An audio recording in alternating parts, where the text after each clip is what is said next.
وبرکاتہ۔ وعلیکم السلام ورحمۃ اللہ۔ مر جائیں گے ظالم کی حمایت نہ کریں گے، مر جائیں گے ظالم کی حمایت نہ کریں گے، احرار کبھی ترک روایت نہ کریں گے، نہ ہم شیخ نہ ملا نہ مصاحب نہ لیڈر، جو خود نہیں کرتے وہ ہدایت نہ کریں گے، اور ہم سوئے حشر چلیں گے شہ ابرار کے ساتھ، قافلہ ہوگا رواں قافلہ سالار کے ساتھ، یہ تو طیبہ کی محبت کا اثر ہے ورنہ کون روتا ہے لپٹ کر در و دیوار کے ساتھ، اور ہم بھی سنیں گے کوئی نعت رنگین کر ملاقات ہوئی شاعر دربار کے ساتھ۔ جیسا کہ آپ لوگوں کو پتا ہے تحریک لبیک یا رسول اللہ پاکستان صرف اور صرف پاکستان میں نظام مصطفیٰ صلی اللہ علیہ وسلم کو رائج کرنے کے لیے اور پیارے آقا کے اس چمکتے ہوئے دین کو پوری دنیا پر غالب لانے کے لیے، اور اس ملک پاکستان کو 76 سالوں سے جو ان ظالموں نے سود کے نظام میں ڈبویا ہوا ہے، ہم انشاءاللہ اس سود کے نظام کو تباہ و برباد کرنے کے لیے نظام ہیں، ذاتیات کے لیے نہیں، فقط نظام مصطفیٰ کے لیے۔ آپ نے ابھی یہ چند مہینے پیچھے چلے جائیں، آپ کے سامنے فلسطین میں کیا کچھ ہوا، آپ کو پتا ہے نا کیا کچھ ہوا۔ اس سے پہلے میں آپ کو بتاتا ہوں، جو لوگ ہمیں کہتے ہیں نا کہ یہ مولوی شدت پسند ہے، اگر سرکار کی ختم نبوت کی بات کرنا شدت پسندی ہے تو ہم تحریک لبیک والے سب سے بڑے شدت پسند ہیں، اور اگر نظام اسلام کی بات کرنا شدت پسندی ہے ہم سب سے بڑے شدت پسند ہیں، ہم سب سے بڑے آقا کی ختم نبوت کے معاملے کو لے کر ہم دنیا کے سب سے بڑے دہشت گرد ہیں، اور ہم یہودیوں کو کفار کو بتا دینا چاہتے ہیں وہ دن دور نہیں ہے، حضور کا دین تخت پر آنے والا ہے انشاءاللہ۔ تحریک لبیک یا رسول اللہ پاکستان نظام مصطفیٰ کو رائج کرے گی۔ اب ہم آپ کو بتانا چاہتے ہیں کہ ہم کیوں جہاد کا علم بلند کر رہے ہیں، ہم کیوں حضور کے دین کو پوری دنیا پر غالب لانا چاہتے ہیں۔ میں آپ کو بتاتا ہوں، میرے آقا صلی اللہ علیہ وسلم نے غزوہ خندق کی، میرے آقا صلی اللہ علیہ وسلم نے جب اعلان نبوت فرمایا نا تو فتح مکہ سے پہلے 12 سال کا تقریباً عرصہ بنتا ہے، کتنا؟ 12 سال کا۔ آج جو لوگ کہتے ہیں نا دین امن سے پہلا ہے، میں صرف ان کے لیے جملہ دینا چاہتا ہوں۔ میرے آقا کریم صلی اللہ علیہ وسلم نے تقریباً ان 12 سالوں میں کم و بیش 127 کے قریب جنگیں لڑی، کتنی؟ 127۔ اگر پر منتھ کی ایوریج نکال کر لے کے آئیں تو ہر مہینے میں 4 سے 5 جنگیں بنتی ہیں اسلام کی سربلندی کے لیے۔ ہمیں کیا کہتے ہیں کہ دین امن سے پہلا ہے، وہ کافروں نے یہودیوں نے فلسطین میں 29,000 سے زیادہ مسلمانوں کو شہید کر کے، 15,000 سے زیادہ مسلمانوں کے چھوٹے چھوٹے بچوں کو شہید کر کے، اور وہ امن والے بنے بیٹھے ہیں۔ ہم حفاظ اسلام کی بات کریں، ہم تحفظ ختم نبوت کی بات کریں، ہم پوری دنیا پر اسلام کے نفاذ کی بات کریں، ہم دہشت گرد ہیں۔ ہاں ہاں ہم ہیں دہشت گرد، ہم انشاءاللہ کفار کو یہ بتا دیں گے کہ محمد عربی کے غلام ابھی زندہ ہے، محمد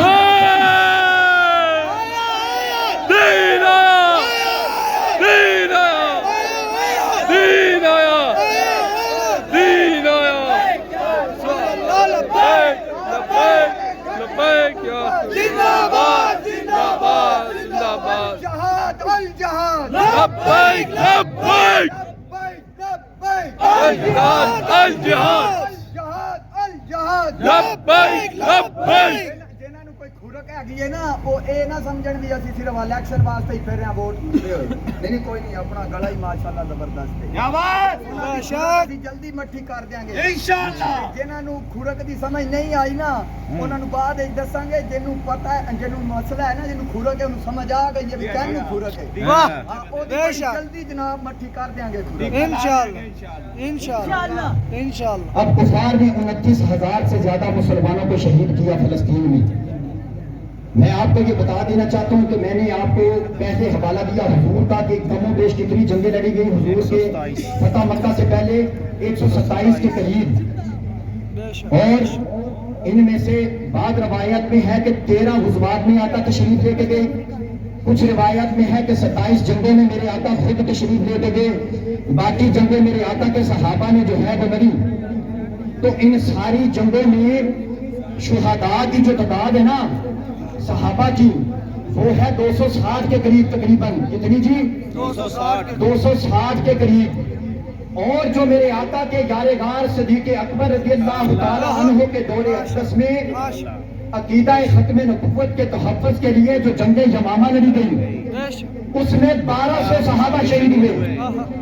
کس کے تحفظ کے لیے؟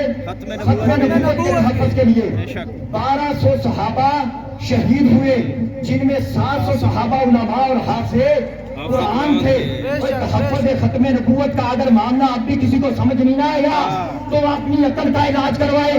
آج سب کو پتا ہے 2017 میں زاہد حامد نامی شخص جو کہ نون لیگ کا وزیر قانون تھا، اور اس کے ساتھ انوش الرحمان جو کہ کمینی مرفین ہے، ان دونوں کمینوں نے ملتے حضور کی ختم نبوت پہ مارا ڈاکا۔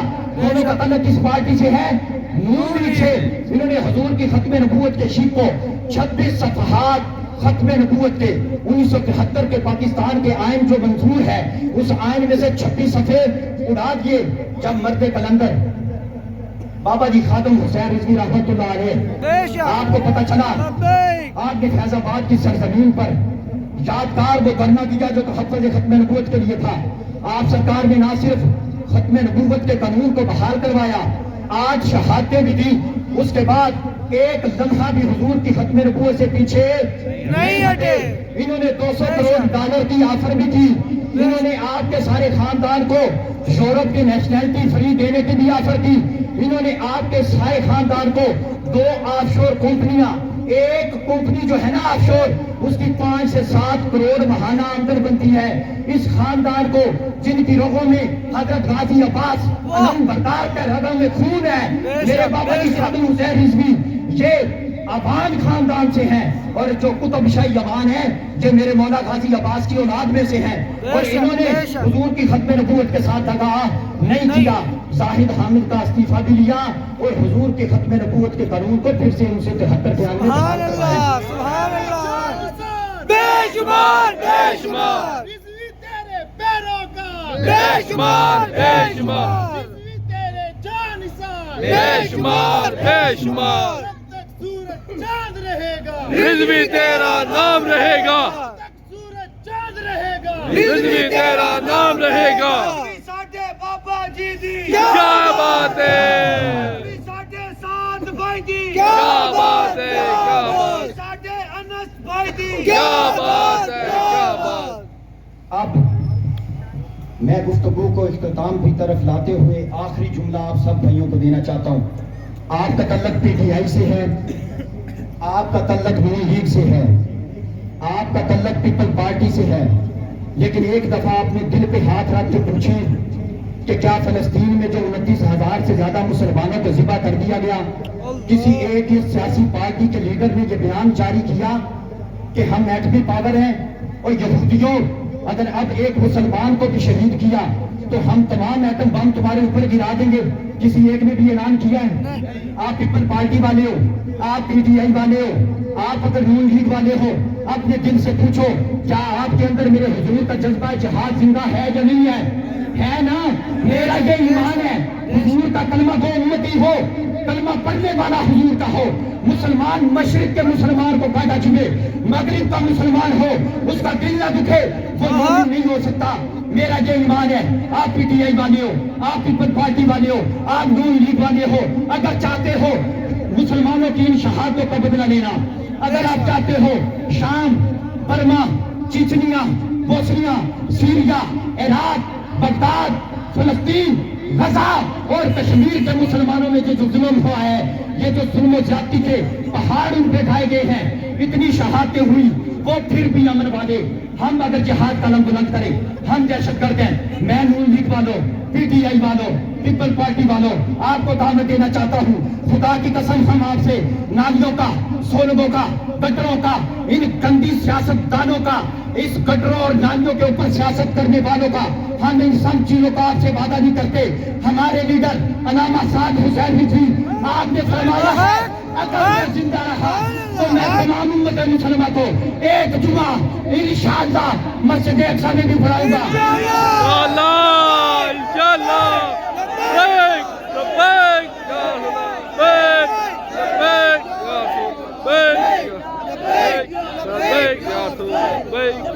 اگر آپ حضور کے کلمہ گو امتی ہو، جس پارٹی سے بھی آپ کا تعلق ہے، لیکن انشاءاللہ میرا یہ ایمان ہے آپ کے اندر جذبہ جہاد زندہ ہے.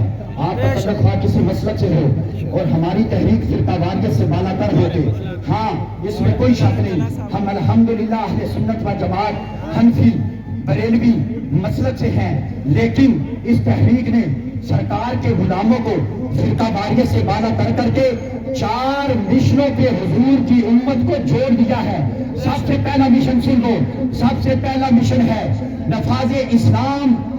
کون سا مشن ہے؟ نفاذ اسلام. دوسرا ہمارا مشن ہے تحفظ ختم نبوت. بے شک. دوسرا مشن کون سا ہے؟ تحفظ ختم نبوت. تیسرا مشن ہے تحفظ نموس صحابہ. چوتھا مشن ہے تحفظ نموس اہل بیت. اب اپنے گریبان میں جھانکو، آپ جو بندی ہو، آپ اہل حدیث مسلک سے ہو، آپ کا کسی مسلک سے بھی تعلق ہے، اگر آپ لوگ ان 4 عظیم مشنوں پہ بھی فرقہ واریت کرو گے تو خود کو اپنے گریبان میں جان کر دیکھ لو تم کن کے ساتھ کھڑے ہو. جو بندہ ان 4 عقائد کے اوپر پورا ہے، میں دعوے کے ساتھ کہتا ہوں انشاءاللہ جہنم کی آگ اس کے بدن کو چھو بھی نہیں سکتی. اور اگر چاہتے ہو فلسطین کے مسلمانوں کا بدلہ لینا، اگر چاہتے ہو کشمیر میں جہاں پہ بابری مسجد انہوں نے شہید کر کے وہاں پہ کمینوں نے مندر بنایا ہے، اگر چاہتے ہو ہم وہاں پہ پھر بابری مسجد تعمیر کریں، تو آج میں آپ کو دعوت دینا چاہتا ہوں تحریک لبیک یا رسول اللہ پاکستان کے دامن سے وابستہ ہو جاؤ. ہم جہاں پہ نالیوں کے لیے، سڑکوں کے لیے، موٹر ویوں کے لیے آپ کو کسی قسم کا دھوکہ نہیں دینا چاہتے. آج نظام مصطفیٰ کی خاطر، آج میرے آقا کے دین کو پوری دنیا پر غالب لانے کی خاطر، آج میرے آقا کی دکھواری ہمت. آپ کو پتا ہے برما میں کیا ہوا؟ آپ کو نہیں پتا. ہم نے اس مرد کلندر بابا جی خواجہ حسین رضوی سے سنا ہے شام اور برما میں مسلمانوں کی 50,000 بچیوں کو 50,000 بچیوں کے پستان چھاتیاں کاٹ کر یہودیوں نے کباب بنا کے کھائے. اور تم اب بھی سیاست دانوں کے پیچھے ہو جو یہودیوں کے ٹکڑوں پہ تلتے ہیں، جو کمینے یہ لبرل قسم کے دندے، انہوں نے آج تک جہاد کے علم کو بلند نہیں کیا. اگر کوئی عالم دین، اگر کوئی دین کا متوالا، اگر کوئی دین کا خادم، اگر کوئی اس آقا کے دین کو اپنے ماتھے کا جومر ماننے والا جہاد کا علم بلند کرتا ہے تو لوگ اس کو دہشت گرد کہتے ہیں جی مولوی شدت پسند ہے. اوے بتاؤ، جب میرے آقا نے دنیا سے ظاہری پردہ کیا تو میرے آقا کے حجرے مبارک میں 9 تلواریں لٹک رہی تھی اور وہ اس بات کا پیغام دے رہی تھی، اے میرے امتیوں، جب ظلم حد سے بڑھ جائے تو پھر جہاد کا علم بلند کرو. کیوں ہم اس لیے کہتے ہیں کہ مر جائیں گے ظالم کی حمایت نہ کریں گے، احرار کبھی ترک حمایت نہ کریں گے. نہ ہم شیخ، نہ ملا، نہ مصاحب، نہ لیڈر جو خود نہیں کرتے وہ ہدایت نہ کریں گے. آپ کے سامنے یہ سودی نظام ہے. بتاؤ اللہ نے قرآن میں نہیں ارشاد فرمایا کہ جو سود کا نظام چلاتا ہے اس کے ساتھ وہ اللہ کے ساتھ اعلان جنگ کرتا ہے؟ اور یار ہم 76 سالوں سے یہودوں کفار کے ٹکڑوں پہ سود پہ لے کے اس ملک کو چلا رہے ہیں. کیا اللہ تعالیٰ کے ساتھ جنگ کر کے ہم جی سکتے ہیں؟ آپ کا طلب پی ٹی آئی سے ہے، آپ کا طلب پیپلز پارٹی سے ہے، آپ کا طلب نون لیگ سے ہے. کوئی ایک سیاسی جماعت اس چیز سے برات کا اعلان نہیں کر سکتی کیونکہ سب سیاسی جماعتوں نے IMF سے قرض سود پہ لے کے میرے ملک پاکستان کا قرضہ 71,000 ارب ڈالر سے بھی تجاوز کر دیا. اب نواز شریف کا باپ بھی آ جائے، زرداری کے پٹھے کا جو ہے اس کا دادا بھی قبروں سے نکل کر آ جائے، اس کا نانا بھٹو بھی آ جائے اور یہ عمران خان یہ بھی لبرل آ جائے، خدا کی قسم اگر یہ ملک اب چل سکتا ہے تو صرف نظام مصطفیٰ پر، صرف حضور کے دین کو تخت پر لا کر اس ملک کو سود سے پاک کر کے اور زندہ باد زندہ باد. دیکھو کون آیا، محمد عربی کا دین آیا، دیکھو کون آیا، محمد عربی کا دین آیا. اب آخر پہ یہ جذبات نہیں تھے، خدا کی قسم یہ اندر کا درد ہے. آپ کلمہ گو مسلمان ہیں، آپ کا تعلق کسی سیاسی پارٹی سے، لیکن یاد رکھو جب اگر قیامت کے دن شام اور برما چچنیاں، بوسنیاں، سیریا، عراق، بغداد، کشمیر، فلسطین اور عراق کے مسلمانوں نے حضور کی بارگاہ میں شکایت لگا دی نا کہ حضور یہ پاکستان یہ کلمے کے نام پر حاصل کیا گیا اور 57 اسلامی ملکوں میں ایٹمی پاور بھی واحد یہی ملک ہے، یا رسول اللہ اس ملک پاکستان کے باشندوں نے اور اس کے سربراہان نے ہمارا ساتھ نہیں دیا تو یاد رکھنا محشر میں شفاعت صرف حضور کی کام آنی ہے، کسی لیڈر کی کام نہیں آنی۔ اگر ہم بھی ساتھ رضوی کو مانتے ہیں نا، جب بابا جی خادم رضوی کو اس لیے نہیں مانتے کہ ہم شخصیت پرستی کے قائل ہیں، ہم نے صرف ان کو محض مانا ہے نظام مصطفیٰ کے لیے، اس ملک میں سودی نظام کو تباہ و برباد کرنے کے لیے، شام، Burma, Chechnya, Bosnia, Iraq, Baghdad, فلسطین، غزہ اور کشمیر کے مسلمانوں کا بدلہ لینے کے لیے آپ کو دعوت دیتا ہوں۔ آپ حضور کے امتی ہیں، کلمہ جب حضور کا پڑا ہے، ہاتھ چھوڑ کے آپ لوگوں سے ریکویسٹ ہے کہ آج ہماری جان صرف ایک پرچی دے کے چھوٹ رہی ہے۔ اگر قیامت والے دن میرے آقا نے ہمیں روک لیا نا، سب کو پتا ہے کہ جنتی جوانوں کے سردار میرے آقا کی لال کے شہزادے ہیں، سید الشباب یا اہل الجنہ، انہیں کو یہ لقب ملا ہے۔ میرے حسن اور حسین جنتی جوانوں کے سردار ہیں، میرے آقا جنت کے مالک و مختار ہیں۔ اگر میرے آقا نے ایک دفعہ پوچھ لیا نا تو پھر ہمارے پاس کوئی عذر نہیں ہوگا۔ حضور نے جب ہمارے سامنے ایک جملہ کہہ دیا نا، اوے میرے امتیوں، میری آل 72 تن ذبح کروا کے میرے دین کی خاطر آ گئی، لیکن ظالم کے ہاتھ میں ہاتھ نہیں دیا، تو تم کس مان پہ یہ دعویٰ کرتے ہو کہ حضور ہم آپ کے امتی ہیں؟ اگر چاہتے ہو حضور کی شفاعت نصیب ہو جائے، اگر چاہتے ہو حضور کی شفاعت نصیب ہو جائے، خدا کی قسم تحریک لبیک یا رسول اللہ پاکستان سے وابستہ ہو جاؤ۔ انشاءاللہ جب حضور کا دین تخت پہ آئے گا نا، یہ افغانستان زندہ مثال ہے۔ ابھی 1.5 سال ہوا ہے ملت اسلامیہ بنے اور 74 روپے پہ ڈالر دھکے کھا رہا ہے، 62 روپے لیٹر پٹرول ہے، اور یہ ہیں جو غریب ننگے پاؤں پہاڑیوں کے کانٹے چبھو کے پیروں میں اور جن کے بدن پہ کپڑے بھی نہیں تھے، یار انہوں نے 22 سال یہودیوں کو 8 نیٹو فورسز کو تباہ و برباد کر کے یہ بتایا ہے، یہ ثابت کیا ہے کہ فقط انسان کی کامیابی نظام مصطفیٰ نے ہے، فقط مسلمان اور پوری امت مسلمہ کی کامیابی نظام مصطفیٰ سے ہے۔ اللہ تعالیٰ میں دعا کرتا ہوں، یا اللہ جس بھائی کا بھی جس پارٹی سے تعلق ہے، تجھے واسطہ اپنے پیارے حبیب کا ہے، ہم نے حق پیغام پہنچانا کا پہنچا دیا، میرے مالک ان کے دلوں کو بدلنا تیرا کام ہے۔ یا اللہ ہم نے یہ سنا ہے کہ جب مومن میدان سجا دے تو تیری مدد لازمی شامل حال ہوتی ہے۔ میرے مولا ہم نے تیرے محبوب کا واسطہ تجھے دے دیا، ہم نظام مصطفیٰ کی خاطر، اس ملک کو سودی نظام سے پاک کرنے کی خاطر، تمام امت مسلمہ کا یہودیوں سے بدلہ دینے کی خاطر اور پوری دنیا پر اسلام کو غالب لانے کے لیے میدان میں ہیں۔ یا اللہ تو ہماری مدد فرما، یا اللہ تو ہمیں کامیاب فرما، یا اللہ ہمیں فرقہ واریت سے بالا تر ہو کر، یا اللہ ہمیں سیاسی پارٹیوں سے بالا تر ہو کر فقط تحریک لبیک یا رسول اللہ کے ساتھ اس کاز پہ، اس مشن پہ ہمیں ایک جان ہونے کی توفیق عطا فرما کہ ہم نظام مصطفیٰ کو مرنے سے پہلے تخت پہ دیکھ لیں، اور اگر ہم قبروں میں بھی چلے گئے تو یہ جو ہماری نسل کے چھوٹے چھوٹے بچے ہیں انشاءاللہ ہمیں قبروں میں بھی حضور کے نظام مصطفیٰ کا انتظار رہے گا۔ اللہ تعالیٰ میرا اور آپ کا حامی ناصر ہو۔ میں آخر میں اپنے امام صاحب، ہمارے جو گاؤں کے امام ہیں، میرے استاد محترم جن سے میں نے قرآن پاک کی ابتدائی تعلیم لی، میں ان سے گزارش کرتا ہوں کہ وہ چند میٹھی میٹھی باتوں سے ہمارے دلوں کو منور فرمائیں اور دعا کر کے ہمیں جو ہے یہاں سے رخصت کریں۔ ہو سکتا ہے ان کی دعا ہو اور میرا اللہ ہم سب کی تقدیر بدل دے اور حضور کا دین تخت پر آ جائے۔